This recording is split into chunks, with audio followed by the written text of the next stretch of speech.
सोलापूरमध्ये महात्मा फुले जन आरोग्य योजनेचा निधी रखडल्यानं रुग्णांना फटका बसल्याचं पाहायला मिळतंय। जिल्ह्यातील खासगी रुग्णालयांना जवळपास 29 कोटी रुपये परतावा दिला नसल्याची माहिती समोर आली आहे। परतावा हॉस्पिटलला न मिळाल्यानं अनेक हॉस्पिटल उपचार नाकारत असल्याचा रुग्णाच्या कुटुंबियांचा आरोप आहे। तर पैसे मिळाले नसले तरी आम्ही उपचार नाकारत नसल्याचं खासगी हॉस्पिटलचं स्पष्टीकरण आहे। राज्यभरातील तब्बल 647 कोटींचा परतावा हॉस्पिटलला दिला नसल्याची माहिती समोर आली आहे। मध्ये बसताय म्हणून ते आम्हाला घेऊन गेलो।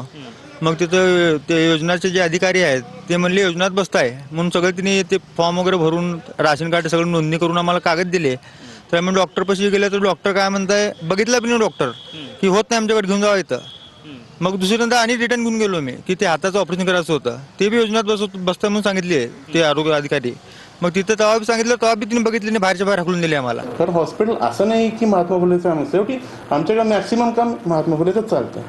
जेव्हा मी दुसरा पेशंट 142 घेतो 143 पेशंट घ्यायला मला काय प्रॉब्लेम होतो, पण माझ्याकडे वॅकन्सी असेल तरच घेऊ शकतो। विनाकारण पेशंटचं म्हणजे मला पेशंट पाहिजे पण अननेसेसरी पेशंट मी त्यांना ताकद नाही ठेवू शकत कारण ते त्याच्या जीवावर भेटणार असणार।